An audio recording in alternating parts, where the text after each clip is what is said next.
And our panelists from Atlantic Council Senior Fellow, Mr. Anders Aslund. Stage, welcome, Mr. Aslund. Siemens. Chairman of the Board and CEO of Siemens Turkey, Hüseyin Gelis.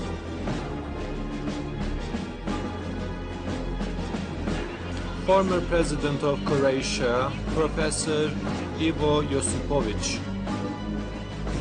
It's an honor to have you here.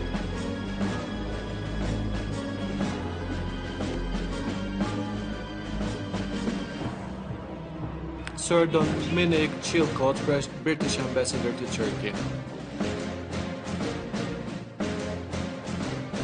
We would like to wish a fruitful panel to all of our panelists.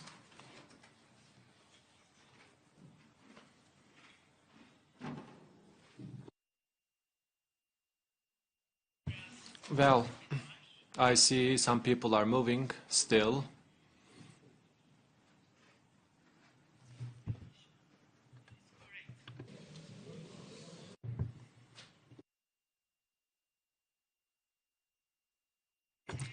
Yes, distinguished participants, welcome to our panel.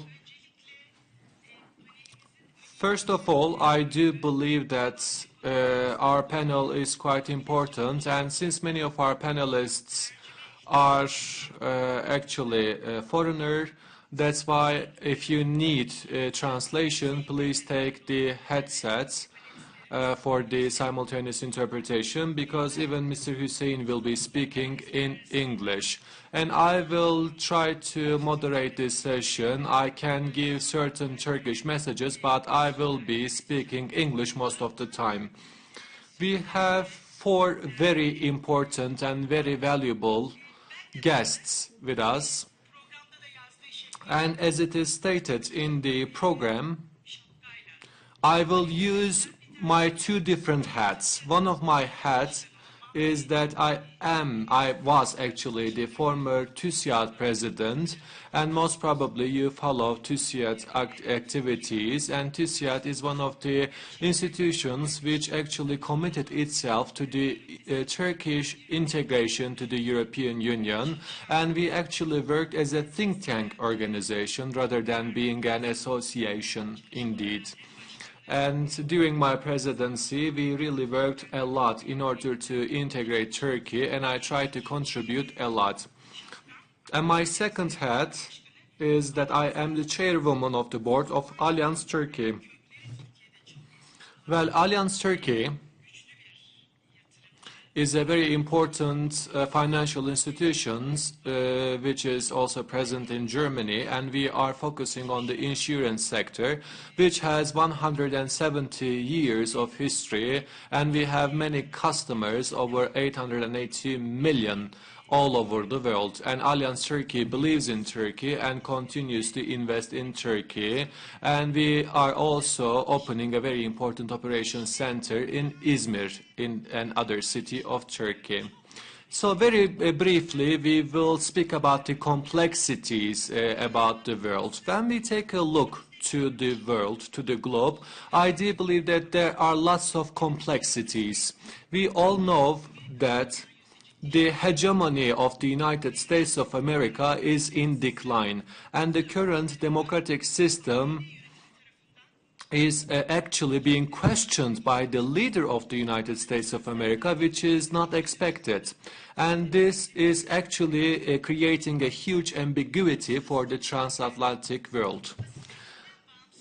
Independent from the capacity of the leadership, starting from Germany, I believe there are lots of people who believe that the European Union should take the leadership.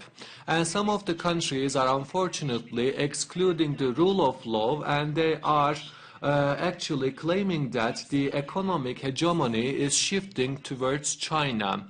And the system is not comprehensive and conclusive enough, and the societies who are being excluded from the system is actually requiring comprehensive reforms, and where those reforms will be taking place is really important. And the world is polarized and fragmented politically. And the polarization is actually going on in many of the societies. In Davos and also in the Munich security conferences, such kind of a fragmented world brings about many problems and threats, and the solutions for such kind of threats are being discussed in those important summits. I'm not sure whether you have read it or not. Bulgarian actually writer Ivan Kristev, who actually wrote After Europe, he said that unthinkable becomes inevitable in those times. And at that point, my first panelist, Mr. Anders Aslund, Senior Fellow of Atlantic Council. If you read his CV, he has published many books, 14, most recently the Europe's Growth Challenge. Over to you, but my first question also, do you think unthinkable becomes inevitable? Thank you. Yeah, thank you very much for the invitation to this excellent conference. Let me start with what does President Donald Trump really represent today? I think that we have seen in the last few days that the so-called grown-ups in the room have been kicked out without any further ceremonies. And now Trump is becoming Trump. And he has consolidated power very fast in just over a year. How could he do it? The main thing is that he has the support from the Republican grassroots, and 80–85% of the Republican voters support Trump. Therefore, all elected Republicans have either to support Trump or they think that they will be ousted in the next election. So don't underestimate President Trump's power position. And what is he doing with regard to Europe? I think that we have seen it very, very clearly. As most Americans, Trump doesn't understand Europe, the European Union, and he doesn't want to understand it. He believes in bilateral relations and not in multilateral organizations. The same for the World Trade Organization and the United Nations. Under Obama, we were discussing the transatlantic trade and investment partnership. Now we no longer do. Instead, we are discussing, or not only discussing, but steel tariffs on the whole world, including Europe. Europe is not given any special treatment. As you should remember, it took a lot of convincing of Trump for him to at all mention Article 5 of a NATO statute on one for all for one. What is important for Europe is the Paris Agreement on climate change that has been talked quite a lot about here at this conference, and the Iran agreement. Trump doesn't recognize either of them. He has now appointed John Bolton as National Security Advisor. John Bolton is very well known for being the most hawkish of all hawks in Washington. He has a strong preference for bombing over talking. And the question is, which will be the aim? Iran, North Korea, or something else? In all certainty, not Russia, because Bolton has been a hawk on Russia, while Trump has been very positive on Russia.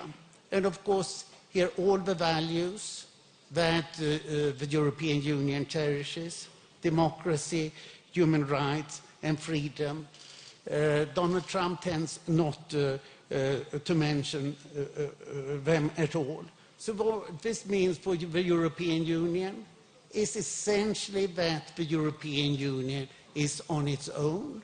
NATO seems to hold for the time being, but we can't really be sure about anything else.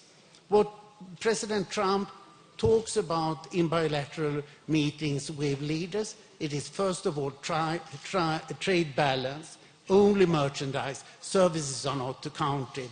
The US has a massive service surplus, so that we don't talk about. The second is military expenditures, should be 2% of GDP. Turkey is, of course, in a good book in that regard, but most European countries are not. And then purchases from the US.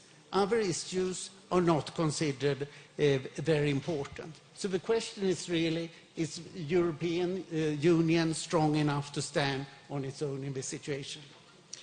Thank you very much. We'll come back to you on the second tour. Now, I'd like to move on Professor Ivo Josipovic.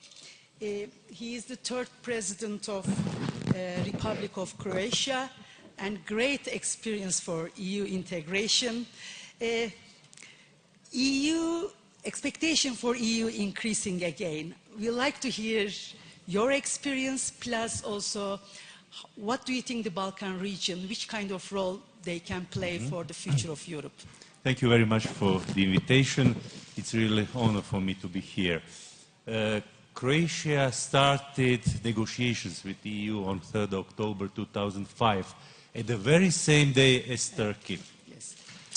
I had the honor to sign accession agreement in 2011, and Croatia became full member on 1st of July 2013.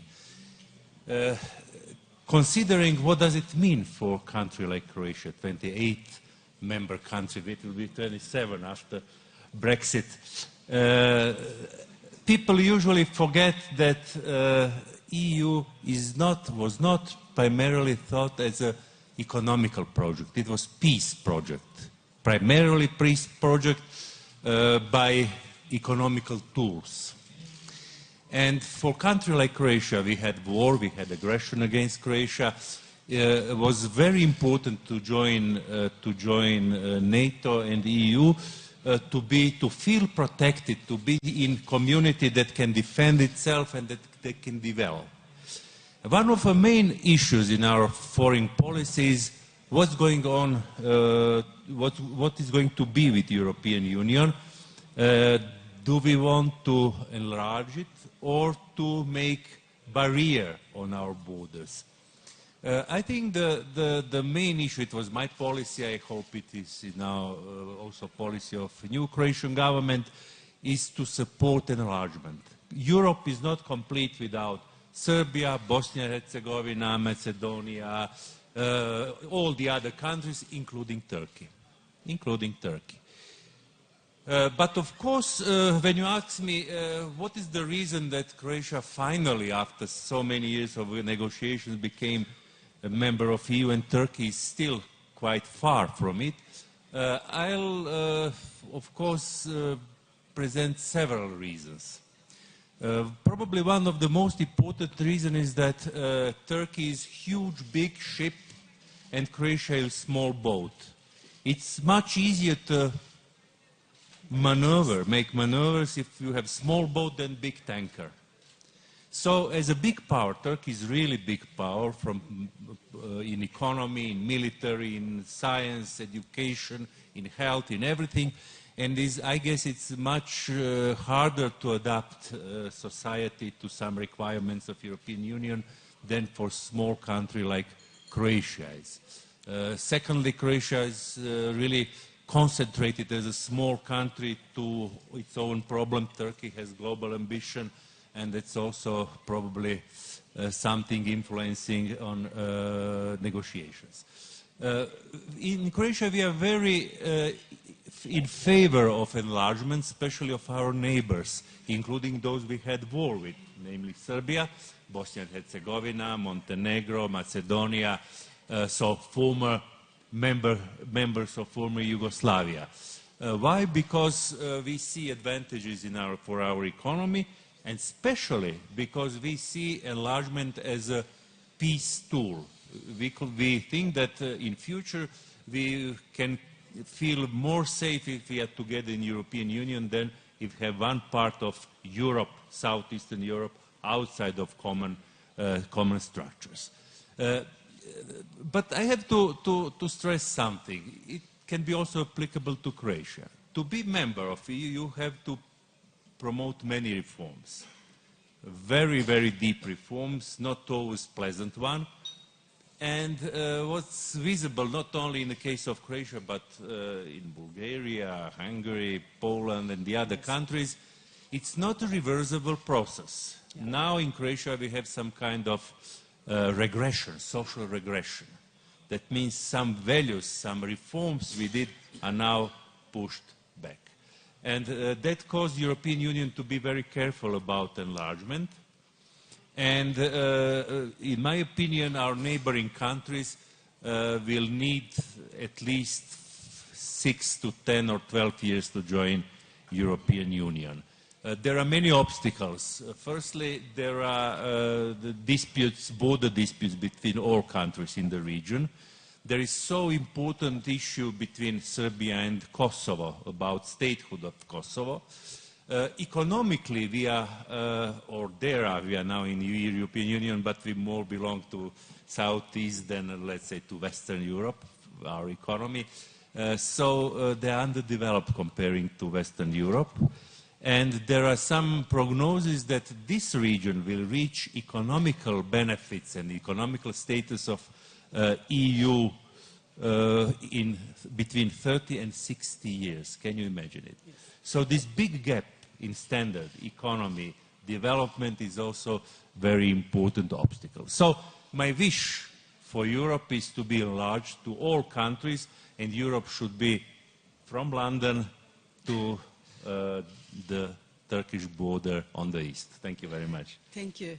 Thank you very much.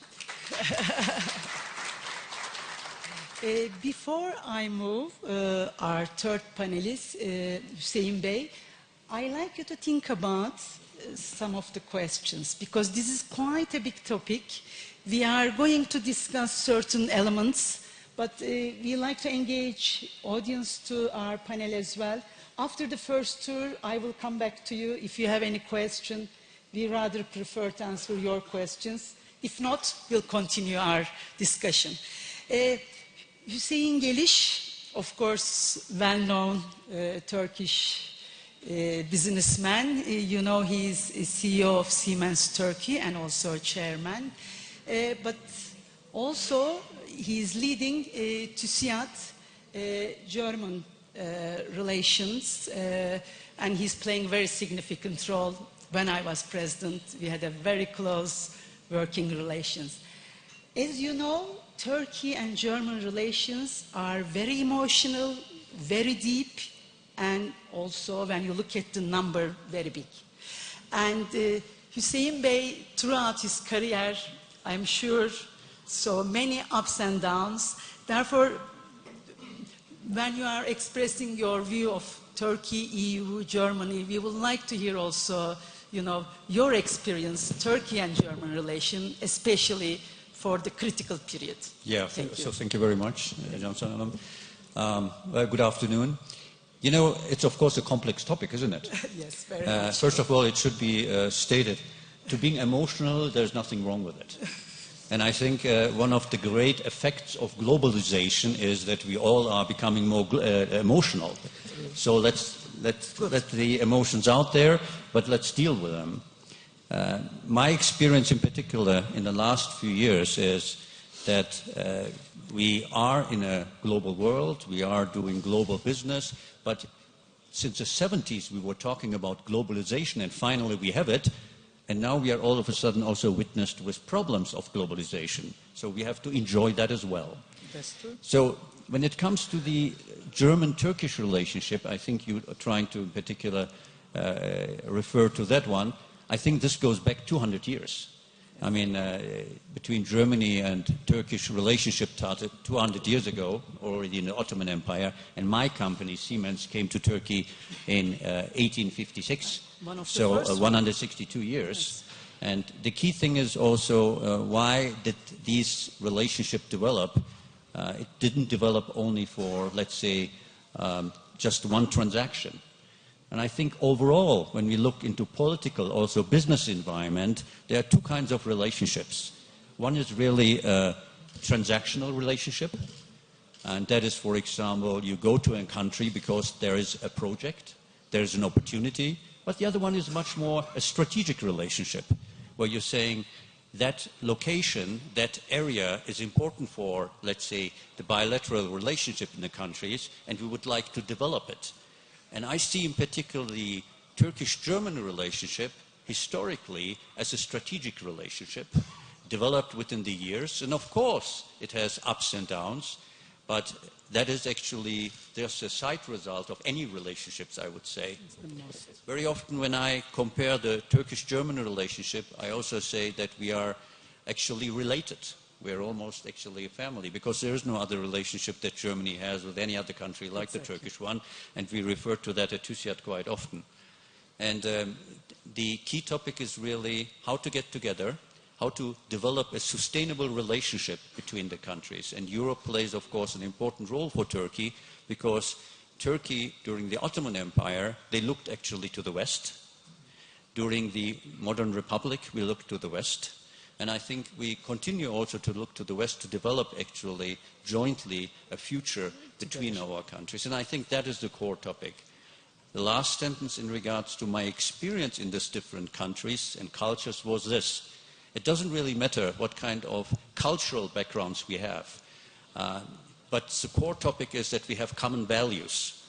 And different cultures can also contribute to one core aspect, and that is finding the new. Because different opinions, different views always lead us actually to new perspectives. And with that, I hope I answered your question. Thank you very much. We'll come back again. Now, my last panelist, Sir Dominick, UK's Ambassador of Republic of Turkey. I have a very big question, but before that question, I like to share with you some data. My question will be, is Brexit a big loss for EU? I think, it's the most hot topic recent years, I guess. I'm not quite sure the size of UK. We all know that how big UK is, UK economy. But I will try to give you a different angle. If you look, we all know that 28 countries. EU, okay? And if you look at from the bottom, last 19 countries out of 28, UK economy is bigger than those 19. What it means for EU, 19 countries economy is smaller than single UK economy. I think this is quite a number. Over to you now. You understand how we all feel about UK leaving EU. What is your perspective? Well, thank you very much, Madam Chairman, and good morning to everybody. And before I come to your question about whether or not Brexit is a big loss to the European Union, maybe I could just say what a pleasure it is to be participating at the 7th Uludağ Economic Summit, and how proud I am that the British government's investment agency, Invest in Great, should be sponsoring this distinguished panel on this most important topic. And perhaps most of all, Madam Chair, can I say what a pleasure it is that you should be moderating for us, because this year we celebrate in the United Kingdom 100 years of women having the right to vote and to stand for Parliament. And I'm delighted to see some of that suffragette spirit in your person today. Thank you. Thank you very much. And really, you have extra minutes to explain also. Okay. Anyway. As our sponsor, not for complimentary. So, sorunuza gelince, is Brexit a big loss for the European Union? Well, the first thing I should say is I'm Britain's ambassador, not the European Union's ambassador, so I'm slightly speaking outside my immediate area of responsibility, but that's never held me back before. There are pluses and there are minuses, I think, from the European Union point of view about Brexit. The pluses are quite big, actually. The UK has, really, since it joined the European Union, has been the backmarker on integration. We've had the greatest scepticism about some of the most ambitious federal plans for integration in the European Union. And of course, after Brexit, we won't be in the room. We won't be able to play the role of the cautious skeptic about integration. And to that extent, those that want to go further ahead, faster, in terms of integration, will be able to do so. I'm thinking in particular that within the Eurozone, we may see people arguing that you need to have political integration to match the economic integration of the single currency, that there might need to be a European Union finance minister, for example, and perhaps later on people may argue for tax harmonisation as well across the European Union, all things that were the UK going to be still a member state, we would be arguing against, I imagine. So I think that's one important advantage for those who want to create a United States of Europe. There will be the biggest opponent of that vision will no longer have a voice in the debate. I think secondly, and this is also, I think, quite an important point from the European Union point of view, the UK was always, to some extent, half in, half out of the European Union.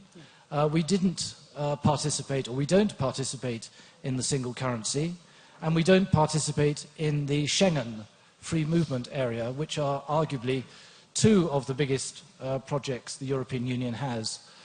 So with our departure, the member states will look more harmonious. I mean, not everybody does everything still, but I think having one very big member state not participating in the euro and in Schengen, I think to some extent is a critique of the integrity of the European Union. So I think you can argue that that will be an advantage for the European Union. But there are also a number of disadvantages. As you said, Madam Chair, the first one is that the European Union's single market is losing a very large part of it, equal or perhaps greater than the size of the economies of the 19 smallest member states. In trade negotiations, that will matter because generally it's a rule that in a trade negotiation, the larger economic bloc gets its way in a negotiation with a smaller economic bloc. So some of the European Union's weight in trade negotiations will be reduced. I think linked to that, the UK has always been an advocate of open trade, of free trade agreements, and an opponent of protectionism. In this world, which a number of us have already said is becoming more emotional and perhaps a bit more nationalistic and a bit more populist and a bit more protectionist, I think the European Union will miss the UK's voice and arguments for free trade. I think also the European Union is going to lose one of the world's most important financial services centres in the City of London. It will no longer be part of the European Union's single market. And that's not just a symbolic difference. I think that will be a genuine, that will be one of the jewels in the crown of the European Union will no longer be there. But I think some other countries are very much willing to have that space. Well, it's a good point. Some of the activity may well be attracted to other countries, but what you have in the city is you have a unique combination of the expertise and the skills and the international outlook, plus all the supporting professional services in the law, in insurance, in accountancy, which can't be replicated quickly in any other European capital. So London will continue to be the preeminent financial services centre in our part of the world, but it will no longer be in the European Union. I'll be very quick, just 2 or 3 other points and I will please, stop. We have time, please. The armed forces. Britain and France have the 2 most capable armed forces in the European Union. After Brexit, there'll only be 1 country with armed forces of that capability. On foreign policy and defence more generally, the UK is a permanent member of the United Nations Security Council. We are, I think, the only European country which both meets NATO's 2% of GDP target for defence spending and the United Nations 0.7% of GDP target for development spending. We have naturally, as part of a reflex of our national character, we have a global view and a strategic appreciation of the importance of events in countries around the world. We will no longer be participating in those discussions about foreign policy or about defence posture within the European Union, and I think that will make a difference. On enlargement policy, which former President of Croatia has already mentioned, we have been a big champion inside the European Union, and I think at a time when the European Union's thoughts about the wisdom of further enlargement, it will be a shame not to have the UK's voice in that debate, arguing strongly for further enlargement, which has been a fantastically successful policy of the European Union to date for those countries that have exceeded. And linked to that, of course, we have been a strong friend over the years under successive British governments of Turkey within the European Union, and our voice to support Turkey's interests in all fields, not just in the context of enlargement, will no longer be present. And that, I think, will be a difference. And we are sad for that. Can I, thank you very much, can I just add one word of caution to finish with, which is that it would be a mistake, I think, in the UK, certainly, and in other countries, when we get frustrated with our relationship or developments in the European Union, to begin to think the European Union has so many troubles, it is a project about to collapse. It really isn't. The history of the UK's involvement with the European Union has had the constant theme of underestimating the strength of the European project and of the commitment to the European project by governments on the continent of Europe. Back in the 1950s, our representatives to the early discussions about forming the European Union, or the European Economic Community as it was, came away saying, it'll never happen, it'll never work, if it does happen, it'll collapse in a few years. We said the same thing about the single currency. In 2008, after the financial crisis, we were absolutely convinced the single currency would break up. All our predictions about the fall of the European Union have been wrong. So I would say to everybody here, please don't think the European Union is a project that is about to implode.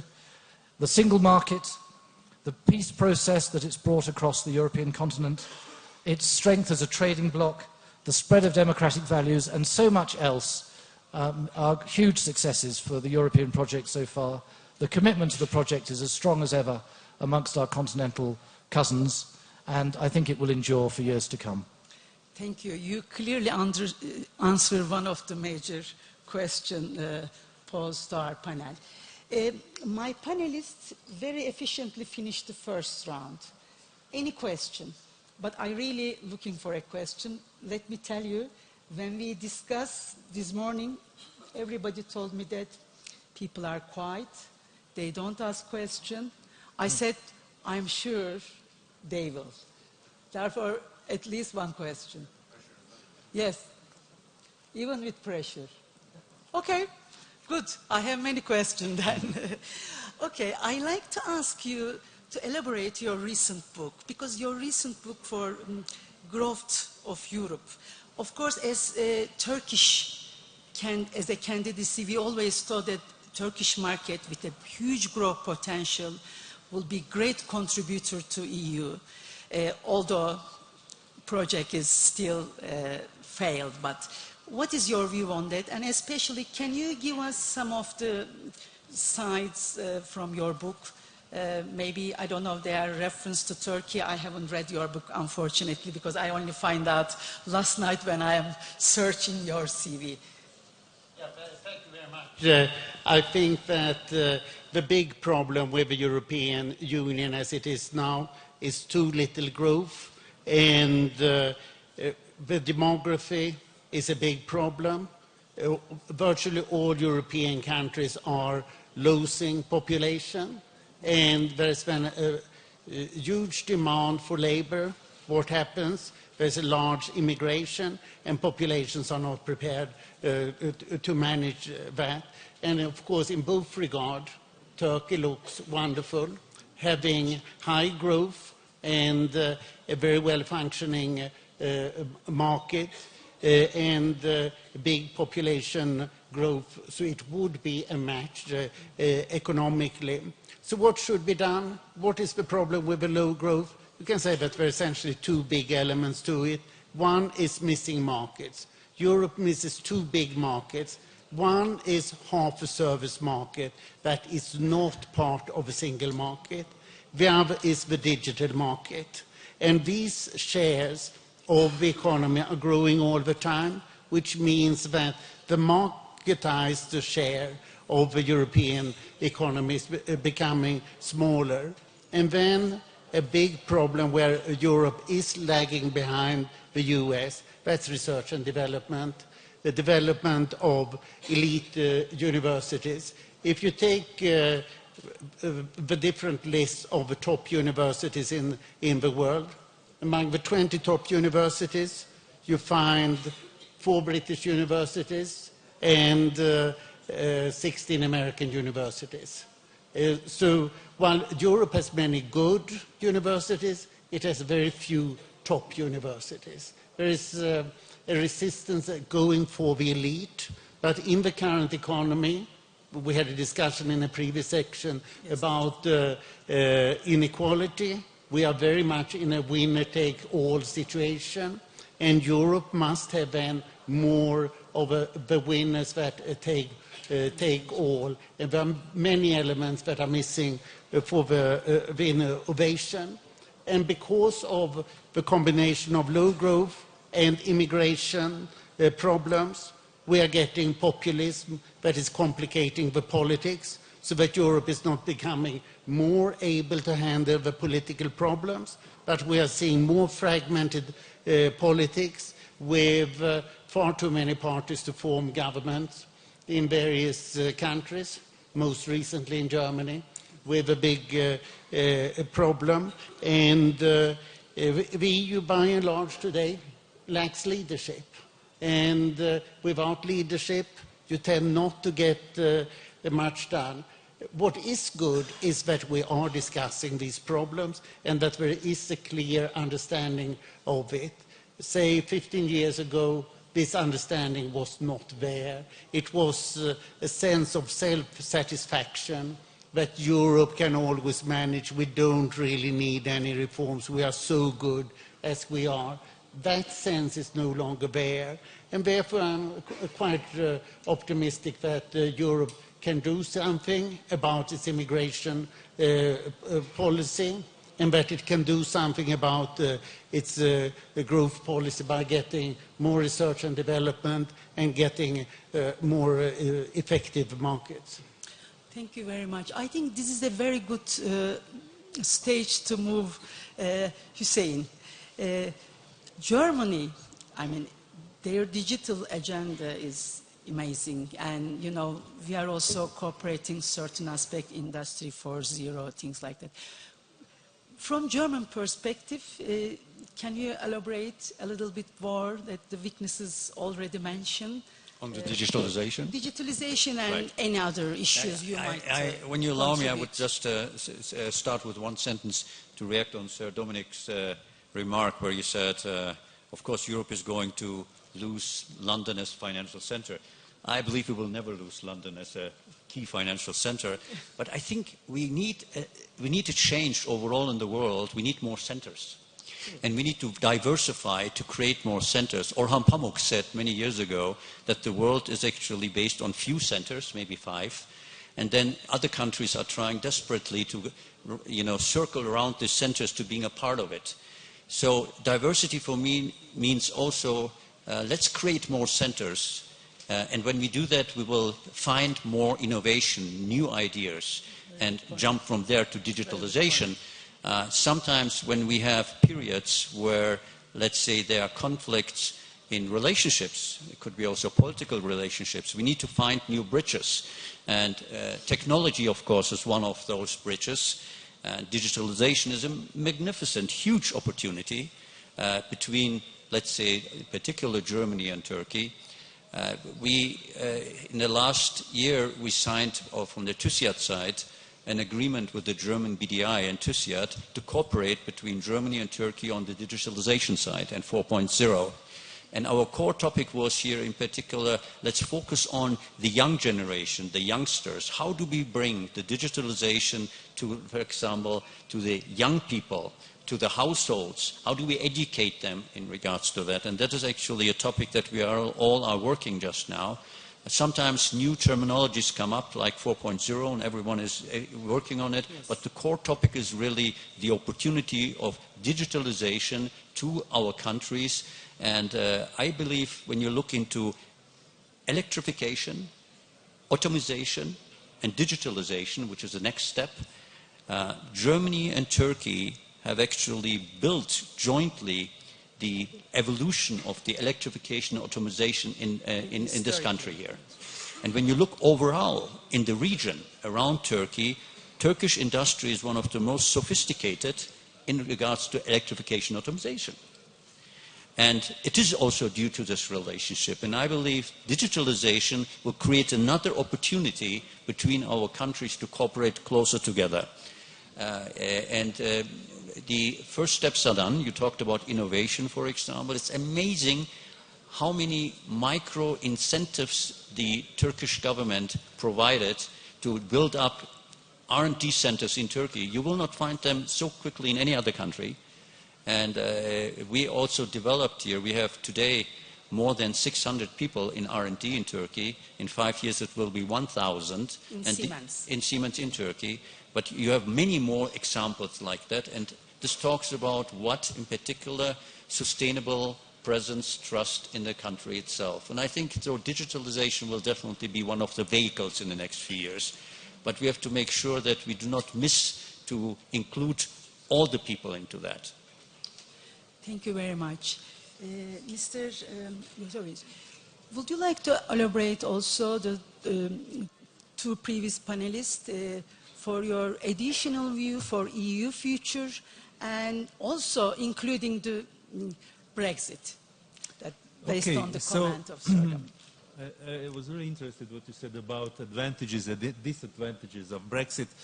And of course, future of Europe depend, do we have vision? What's our vision of Europe? I'm not sure that there is clear vision among Europeans what Europe should be. Europe is very frequently criticized because European institutions without democratic legitimacy grab too much power. We even make jokes that the European Union tend to prescribe what shape of potato should be on the field. But from the other side, definitely Europe is missing some common possibilities, some common tools, especially in foreign and security policy. So from one side, my opinion, because I would like to be a member of European Union that can compete with the United States, with Russia, with China. If we would like to have such type of European Union, I think firstly, European institutions should have more democratic legitimacy. That's one point. Secondly, I think in some aspects we should have more Europe. That means we have to leave some of our sovereign rights, especially in the field of foreign policy, security, and common market as well, of course. But in the other area, Europe should be more decentralized. I agree. I think any member country should have one of European institutions, in spite there are some of them, like my country, are small and not very rich countries. But to reach this goal, I think we miss one important thing. It's European identity.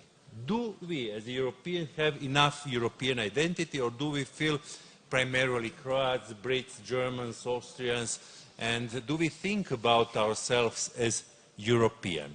So I think the future development of the European Union, if I were commissioner, I will prepare a plan how to build European identity, to build it, and to make it more important in political space.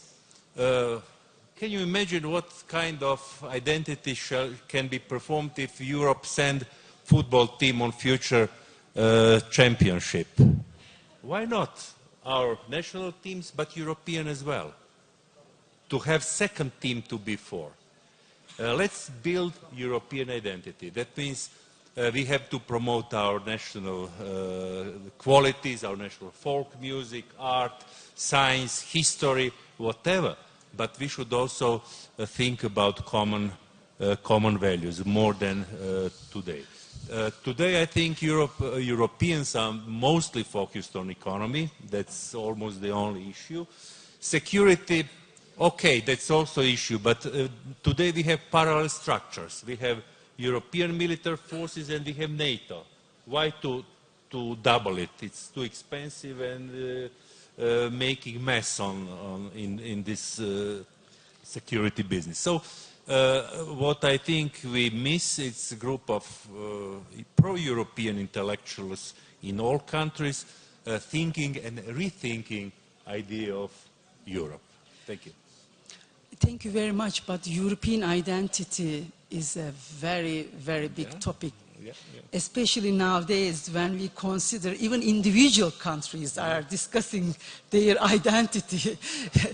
The world is getting even divided in the countries, but obviously... Yeah, definitely, but there will be no real European future if I do not feel as Croat and European in the same time. Yeah. Are we talking I about... fully appreciate what does identity mean? Are we talking about identity cultural-wise? No, we can have different kinds of cultures. Yes. I agree with you on the topic of value. As long as we have a common ground of values, we can achieve pretty much everything. But I agree on one core topic just now, it was security.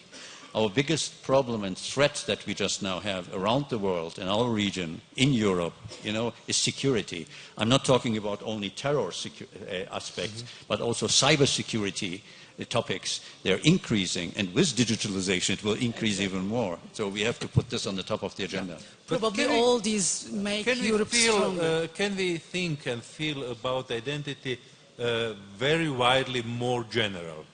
Whether I feel myself in the very same time, in every moment of my thinking, as Croat and European in the same time. That's identity I'm talking about. Okay. Sure, and I was coming to you anyway with two questions, but please add on. Just on the question of identity, I mean, I come from a country which is already a federation of Scotland, Wales, England, and Northern Ireland. So in terms of my own identity, I feel English and a bit Irish, but at the same time British and European.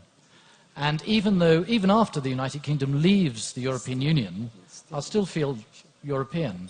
I think a point we've tried to make, I don't know how successfully, is that the United Kingdom is leaving the institutions of the European Union. We're not leaving Europe. And we hope that our future relationship will make it clear that we want to remain engaged with our European neighbours. Exactly. I think many of our actually participants feel that way as well. I mean, Turkey is not part of EU, but many of us feel very European. Therefore, it's a very good point. Before, I know there is one question, but let me actually, Mithat Bey, buyurun. You had a question, I understand. Turkish or English? Okay. Now we have 6 minutes. Questions are arising, and I have also one more Thank you, Madam Chair. Thank you. Mithat Render, retired ambassador. I warmly welcome the presence of such a group of distinguished speakers. We learned a lot today from you. I would appreciate it if you could maybe deal with future relations of Turkey and EU. The relationship are quite strained at this point in time. Do you expect a normalization in the near future?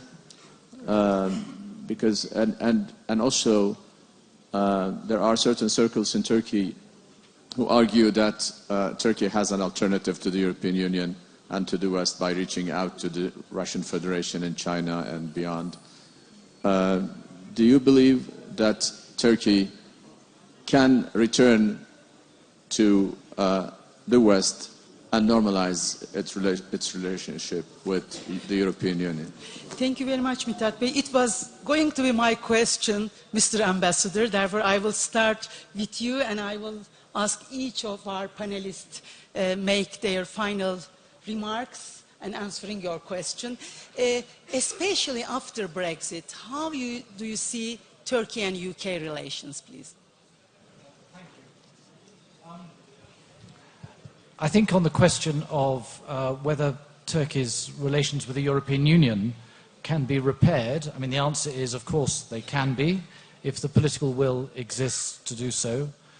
I note that the Turkish government remains determined to pursue the policy, ultimately, of accession to the European Union one day, and that provides a strategic direction for the relationship, which is very important. In the meantime, it wishes to update the customs union and to implement the agreement to allow for free movement, visa-free movement for short-term visitors. The negotiations on all these issues are obviously complicated, and to some degree they are stalled by present events. But that must only be a temporary state of affairs, and it must be possible to get beyond that if the goodwill exists in both parties to do so. There's no doubt in my mind, or on the mind of the British government, that a very significant part of the national character of Turkey is European, and there's no contradiction at all in your integration into European structures, which we have strongly supported for strategic reasons over many years. So although it's hard to be very optimistic in the present conjuncture, I think in the long term, the direction of travel has been set, and we must hope that Turkey can get back on that road.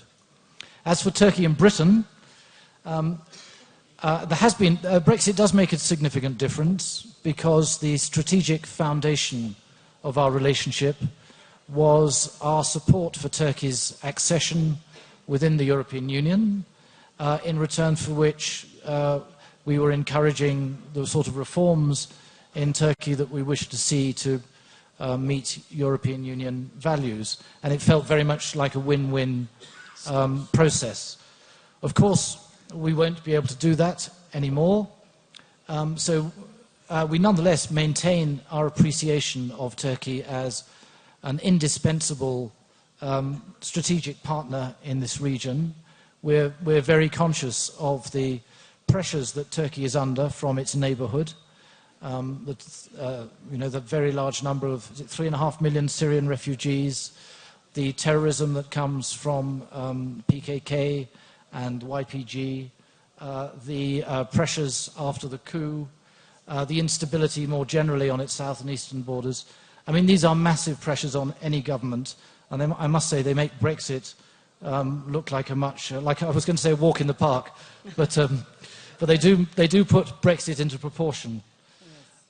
So I think we will continue supporting Turkey across the waterfront of issues where we will want to see our cooperation deepen, whether that's in the prosperity area, improving our trade relations, or in the security area, our counter-terrorism cooperation and our defence cooperation, or in the consular area, working to promote tourism and to look after the 3 million or so British tourists we expect in Turkey this year. So we have a very big agenda. On the trade relationship, the future conditions after Brexit will be largely determined by the new trading agreement we have with the European Union, because Turkey has a customs union agreement with the European Union. All goods covered by the customs union will have the same terms within the EU-UK future free trade agreement. Whether there is scope to do a bit more beyond that, we need to wait to see how the EU-UK FTA proceeds. But the determination in both governments to maintain and improve and grow the volume of our trade is palpable, and I'm confident we'll be able to do that. Thank you very much. Our time is almost finished, but maybe one sentence to Mr. Mithat's question and any final comments you may have, please. Well, I think that Deputy Prime Minister Mehmet Şimşek really answered these questions perfectly with regard to what the European Union wants to hear. He very strongly emphasized the importance of customs union from '96, how that had helped improve institutions. So I think that Turkey is a perfect example how the European Union, by exporting its norms, can help countries to grow in the neighborhood. Russia has no such alternative, and its growth currently is 1.5%. The big difference today between Russia and Turkey is that Turkey has property rights, I mean in the economic sense, and Russia does not. China is not much better in that regard. I think sometimes the journey is much more important than the final destination, and Turkey benefited from the journey. Yeah. And the second thing is Turkey, it started, over 170 years ago, said the West is where we look at, and I believe also it will continue. The question in regards to EU is only which EU are we talking about? Also with this British exit, it will set norms in regards to trade agreements, etc. So we have to make sure that that settles and then see how the EU will really form itself as well. Thank you. Mr. Josipovic, would you like to add something? Yes, of course. Definitely I see Turkish future as European future. And what we heard from distinguished Deputy Prime Minister shows that Turkey's problem with the EU is not economy like the other countries. If you see military data, economical data, Turkey is in European frames superpower. And that's very important. Some countries in Europe are probably a little bit afraid of Turkey. That's one problem. And second problem is, of course, on Turkish side, whether Turkey is willing, primarily willing, to switch to some European standards. I will not claim that European standards are necessarily better than your standards. But finally, at the end, there should be some kind of harmonization. I think it will be a big disadvantage for Europe and for Turkey not to find a common way and Turkey to be member of EU. Thank you very much to my panelists and also our sponsor, Invest in Great initiative by UK government. Just as a last word, I think what we understand from all these discussions, transatlantic bloc ve özellikle the transatlantic bloc and the European Union, although they have many challenges, they are actually exporting the norms, democracy, social welfare, and the competitive power because they still have those values, and they actually try to melt them in a single pot. So it means that it is an important project that we have to embrace. Thank you so much for your participation. Thank you so much. Thank you so much. Thank you to all our panelists. It has been an inspiring session.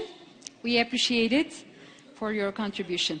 Değerli konuklarımız, sıradaki panelimiz. Distinguished guests, we will be speaking the company of future. Our sponsor is Metal Yapı Konut. We will be discussing about expert leaders and representatives of business world, the way of doing business and organizational structure of the new period in this session. And Alternative Bank CEO Kaan Gür will be moderating this session. I would like to invite him on the stage with an applause. Hoş geldiniz.